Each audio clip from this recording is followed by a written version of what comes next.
Ah. Apa secara saya tu? Okey.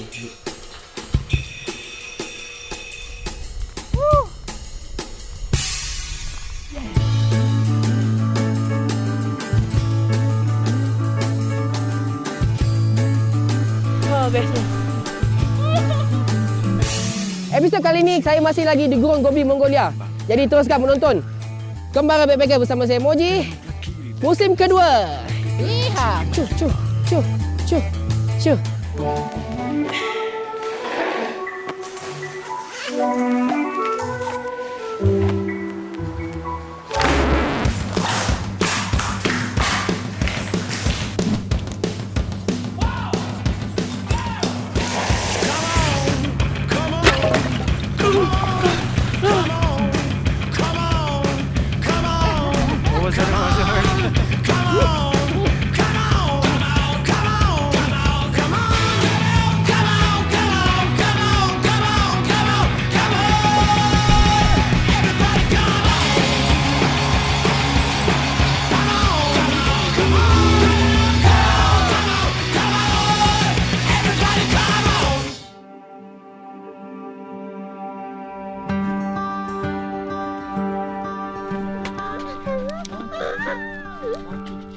Bunci. Sarapan pagi simple je. Kita dapat makan roti, ada telur dadah. Sekarang Alma tengah siap sediakan pasta ni untuk makan tengah hari kita. Jadi kita akan bergerak daripada Ge ni sebab semalam saya dah tidur semalaman kat sini. Perkampungan Survey ini terletak di dalam wilayah Omnogovi di selatan Mongolia dan jaraknya dari ibu kota Ulaanbaatar melebihi dari 500 km. Tapi tak jauh dari kampung ni akan berlangsungnya festival khas masyarakat nomad di Gurun Gobi. Saya rasa sangat bertuah sebab dapat datang ke Gurun Gobi. Kebetulan dekat sini diorang tengah ni menyambut perayaan cuti tahun lunar. Saya berpeluang untuk tengok pertandingan lumba unta. Lumba unta ni hanya diadakan pada waktu musim sejuk dekat Gurun Gobi. Disebabkan pada musim sejuk ni lah waktu yang paling sesuai untuk unta-unta ni nak berlumba. Festival Lumba Unta ini dianjurkan oleh sebuah pertubuhan bukan kerajaan dan disertai oleh para peternak unta tempatan dalam usaha untuk melindungi dan memelihara populasi spesies unta bakteria yang semakin merosot.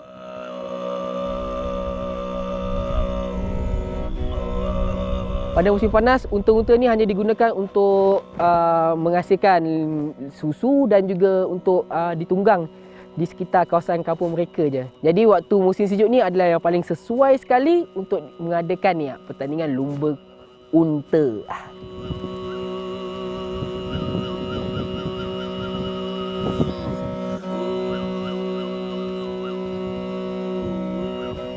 Pada tahun sebelum-sebelum ni, unta-unta yang masuk bertanding ni selalunya ada lebih daripada 60 ekor.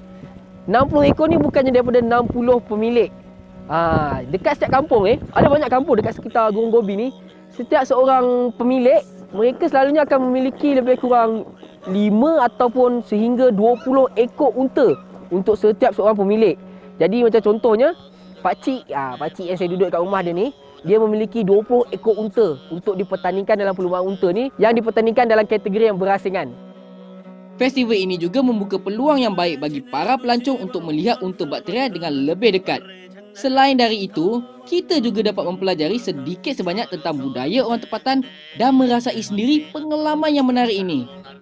Dia ada 3 kategori. Kategori yang pertama adalah kategori unta yang besar, yang lebih dewasa. Kemudian ada kategori yang kedua, unta yang lebih remaja, yang badannya saiz-saiz sedang. Dan juga yang terakhir sekali, pusingan yang ketiga adalah kategori unta yang paling kecil, yang paling muda sekali. Yang paling muda ni selalunya dia akan adakan pada belah selepas makan tengah hari ataupun petang lagi lah. Sekarang ni nampak macam tengah hari yang panas, tapi sebenarnya tidak. Keadaan tersangat sejuk. Saya punya hidung mana tak betul lah.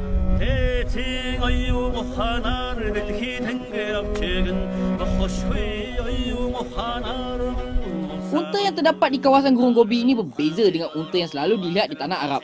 Perbezaan paling ketara yang boleh dilihat adalah pada bonggolnya. Unta di tanah Arab hanya mempunyai satu bonggol. Tetapi unta di Gobi mempunyai 2 bonggol. Unta Bactria, itulah dia spesies unta yang terdapat di Gurun Gobi. Sentiasa berbulu lebat, khususnya ketika musim sejuk.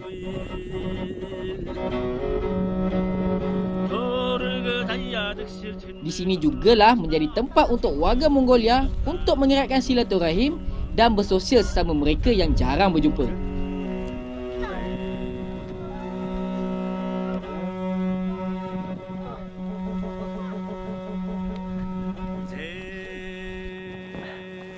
Unta-unta yang dipertandingkan ni kan, dia sebenarnya ada tanda dekat badan dia untuk menandakan unta ni milik siapa. Sebagai contoh, kalau dekat belakang ni, unta dia ada calit 2 dekat badan dia. Kadang-kadang dia gunakan tepung yang dicampur dengan air, lepas tu dia calit kat badan. Jadi tak adalah tertukar unta masa nak bertanding nanti. Sekarang ni diorang tengah berbincang, tengah menunggu pusingan yang seterusnya untuk ni pertandingan unta saiz sederhana. Negara Mongolia ni ada 4 musim. Kalau nak merasa suhu mencecah negatif 35 Celsius dan melihat festival lumba unta, kenalah datang antara bulan Februari dan awal bulan Mac. Pastikan anda memakai pakaian yang sesuai.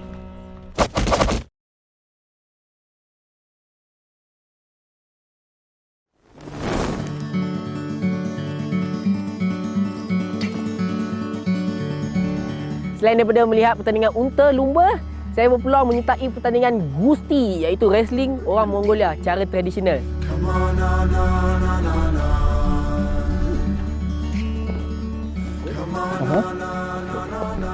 Okey.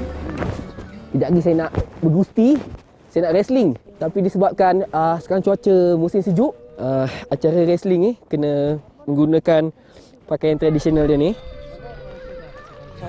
Kena daftar nama dulu untuk pastikan penyertaan kita.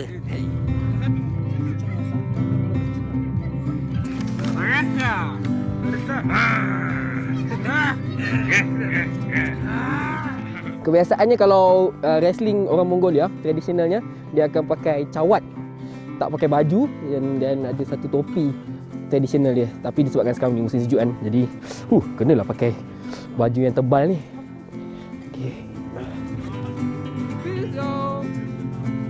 Bergusti ni bukan sekadar nak menguji kekuatan, malah ia menguji keberanian, kesabaran dan kecerdasan individu tersebut.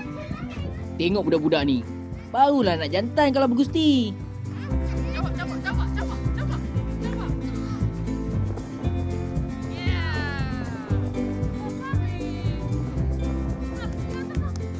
Tali pinggang ni, kalau mengikutkan tradisi diorang, dia kena pakai bawah pinggang, menunjukkan yang dia tu jantan lelaki. Kalau pakai tali pinggang ni atas pinggang, atas perut maksudnya, itu menunjukkan anda ni seperti seorang perempuan. Sejuk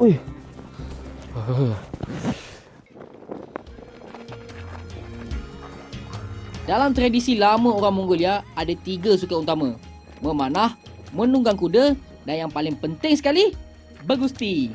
Dalam bahasa tempatan dipanggil boh. Pada zaman Empayar Genghis Khan, bergusti menjadi satu cara yang penting untuk mengekalkan kekuatan fizikal para pejuang tentera Mongol supaya sentiasa bersiap sedia untuk berperang.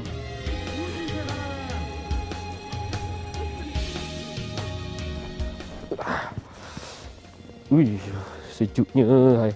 Tak sabar dah nak bergusti. Oh no punch.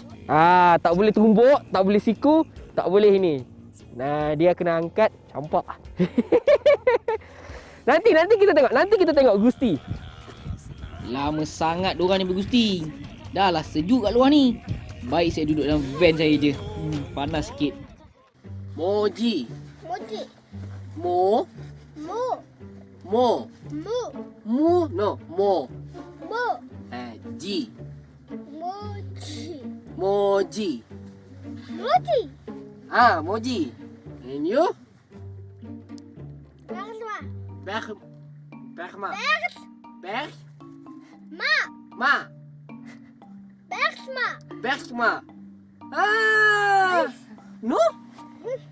No? Bergma.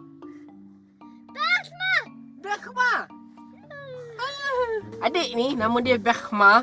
Dia sebenarnya anak, dia bukan anak, dia cucu kepada pakcik yang akan bawa saya pergi wrestling tradisional kat depan ni. Oh, dah. Datuk dah sampai dah. Kita nak pergi wrestling.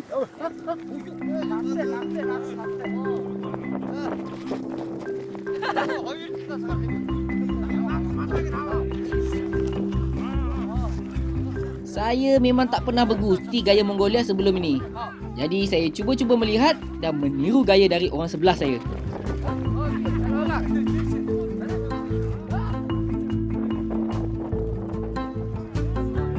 Cis, kena halau kau. Sebenarnya, dalam sukan gusti Mongolia, tiada kategori mengikut berat yang dipraktikkan. Maksudnya, anda akan bergusti dengan sesiapa sahaja tanpa disusun atau terlebih dahulu. Bayangkan, macam mana kalau lawan saya seorang yang berbadan besar, gempal dan lebih berat dari saya. Kalau macam tu, dengan senang dia boleh campak saya keluar terus dari padang ni. Dah tengok je lah sendiri. Adakah saya akan menang atau kalah teruk?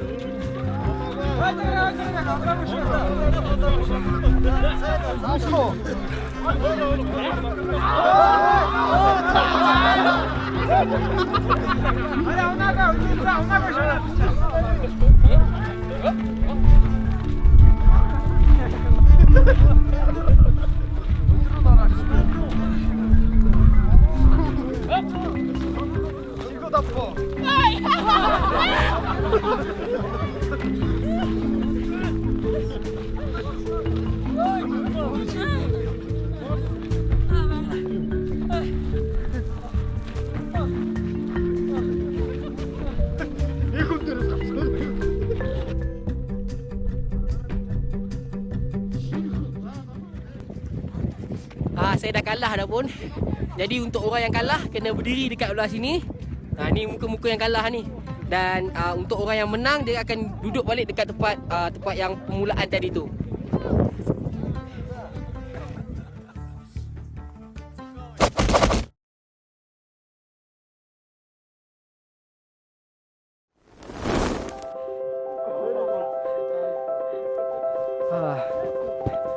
Amareno.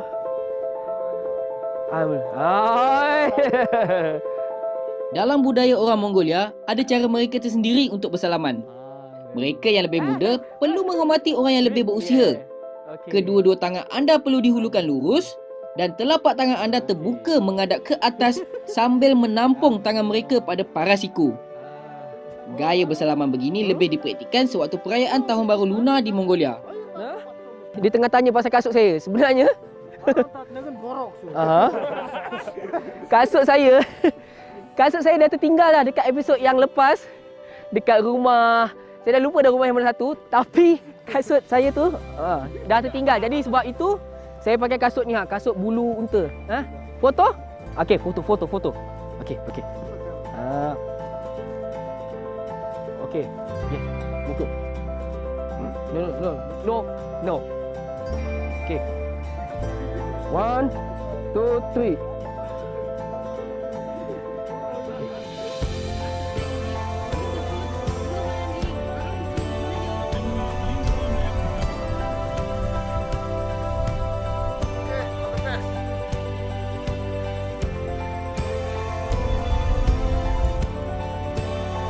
Perfecto.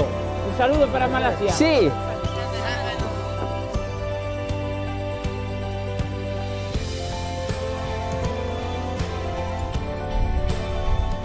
Jadi ni truk yang dah sampai ni adalah truk yang akan mengepalai inilah dia punya geng-geng unta ni. Tempat permulaan dia lebih kurang 13 km daripada sini. Nampak macam jauh tapi sebenarnya dekat tu. Kalau kebiasaannya dia akan berlumba sepanjang 20 km. Tahun ni dia buat 13 je. Sebab apa saya tak pasti. Mungkin sebab unta-unta ni kesejukan kot kan.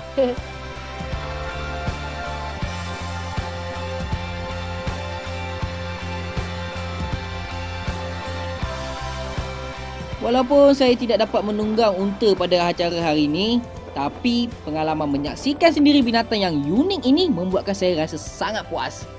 inilah dia pertama kali saya melihat unta dari spesies bakteria yang memiliki 2 bonggol di belakang badannya.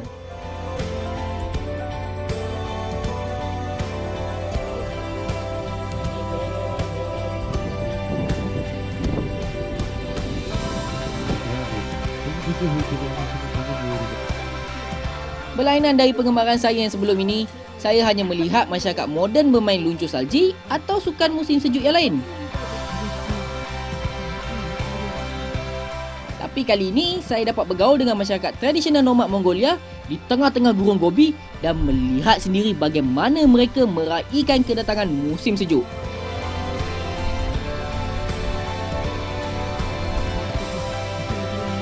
Yang lebih menarik, saya juga dapat melihat kemeriahan perayaan Tahun Baru Lunar dengan berpakaian tradisional seperti mereka yang berwarna-warni. Pakaian tradisional mereka terdiri dari topi, kasut boot dan juga jubah. Untuk hari ni saja, saya bukan hanya melihat pertandingan lumba unta dan juga bergusti. Ada banyak lagi aktiviti yang saya nak lakukan dan juga tempat yang saya nak pergi. Sebab apa? Hari ni, saya pun dah tak pasti dah hari yang keberapa saya di Gurun Gobi. Sebab macam biasalah kan, kalau kita travel terlalu lama, kita boleh lupa hari ni hari apa dan dah hari yang keberapa. Jom, kita kena bergerak sekarang untuk pergi ke destinasi yang seterusnya. Masih jauh lagi perjalanan kita di Gurun Gobi. Kemesraan masyarakat Mongolia dan kekayaan budaya mereka berjaya menambah hati saya. Tak mungkin pengalaman ini boleh saya dapati di negara lain.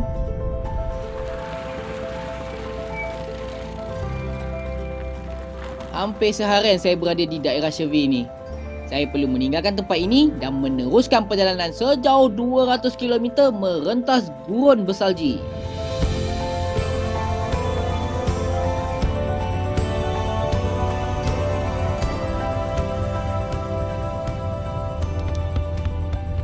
Disebabkan keadaan suhu dan cuaca di luar terlalu sejuk, jadi saya terpaksa bersolat di dalam kenderaan sahaja.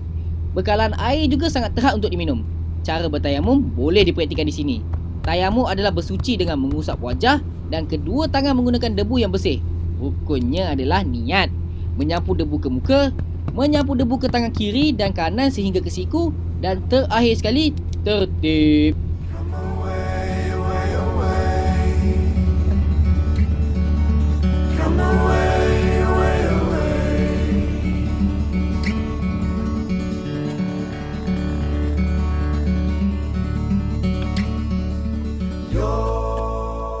Kalau nak masuk kat Umaga ni, aduh, kena dengan kaki kanan macam biasa, macam kita orang Melayu. Dan yang paling penting, bila dah masuk, kita kena pergi ke arah kanan. Kanan daripada dalam kalau kita tengok, tapi kalau kita daripada luar, kita pergi ke belah kiri, mengarah arah jam. Sebab apa? Untuk setiap tetamu, memang kena masuk melalui kanan dia. Okey, maksud dia macam ni. Pintu ni menghadap ke arah selatan. Yang depan tadi menghadap arah utara. Yang belakang ni, belakang kameraman saya ni, barat. Timur. Oh, dah lupa dah. Belah sini, barat. Jadi, sentiasa pintu G akan sentiasa menghadap ke selatan sebab apa? Nak mengelak daripada tiupan angin yang sejuk daripada arah utara. Jadi, kalau pintu dah menghadap sana, angin masuk dalam rumah, sejuk lah kan? I hugged this when I was in Bolivia because it's really cold in the house. So, everybody was hugging. Yes, because it's too cold and then, oh, this is so hot. Okay, ni dia pendiang dekat dalam setiap rumah G ni. Kawasan untuk memasak dan juga memanaskan satu rumah ni. Apa yang diberitahu oleh Alma kepada saya, dalam pendiang ni, wah, ni panas ni, memang panas. Mereka hanya akan letakkan bahan-bahan bakar yang berasal daripada bahan semula jadi. Contohnya, ada arang batu, arang kayu, ada najis, ada tahi kuda, tahi lembu, tahi kambing. Tak minyak tak ada. Jadi dia tak boleh letak bahan-bahan contoh macam kertas, tisu. Tadi pagi saya nak letak tisu tapi dah kena marah. Sebab tu dia bagi tahu kena letak dengan bahan-bahan semula jadi. Jangan pandai nak main bakar. Kat Malaysia boleh main bakar kan?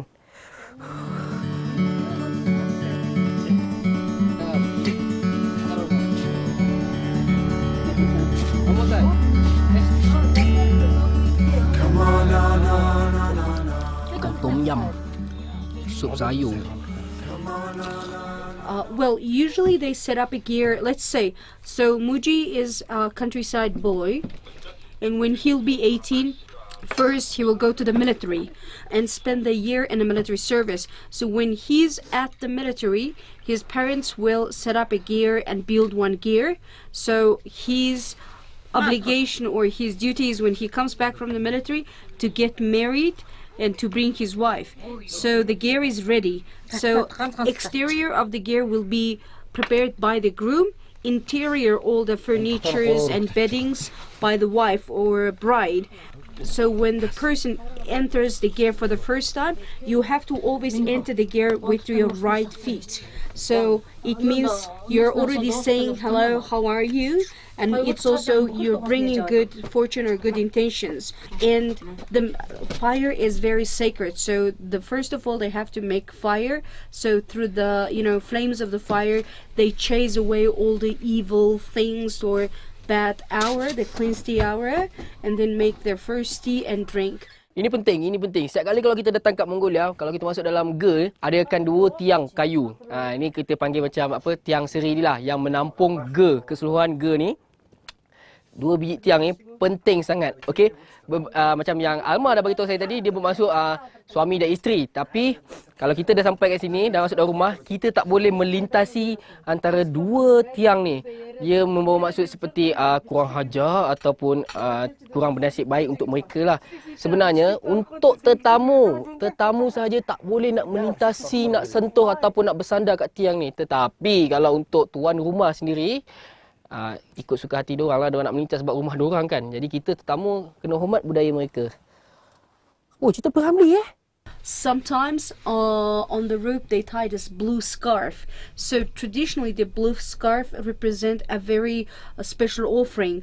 In the old times when the silk was very expensive, just small piece of blue scarf you would cost price of a horse or 2.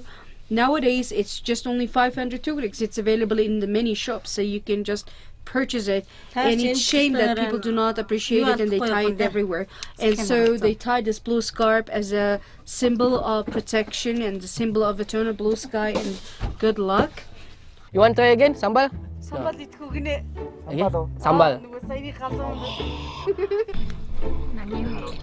kalau Little. Sikit je.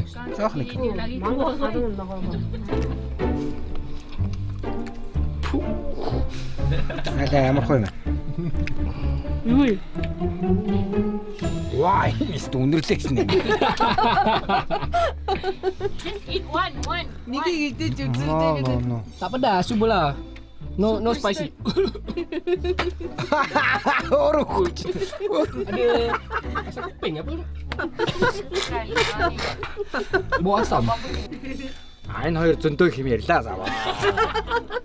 Ayo, Ogi pun dah jadi macam kita dah. Pegang kamera lepas tu shoot, tapi tak adalah dengan lens tele besar ni kan. Миний ажил дуус. Terus The filming is finished. finish, cut, Амжилттай болсон. toss. Revive. Lah. Again, one more time. Up. Тэгээд дээрээс нөө. Ясмар түк гэдэг юм байгаа. Dekat tengah-tengah gurun ni, mana ada paip air macam dekat rumah kita? Buka paip, terus keluar air mencurah. Bekalan air yang disimpan di dalam rumah ini juga sangat tahan. Nak berus gigi pun kena tadah air dalam kolej besi ni je tau. Itu pun tak penuh. Mandi. Jangan ditanya. Dari hari pertama masuk ke Gurun Gobi, saya belum mandi lagi tau.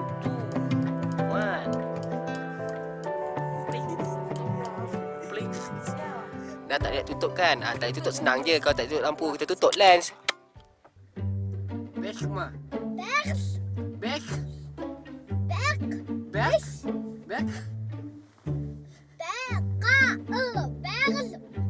Oh, back ma. Back ma. Susah.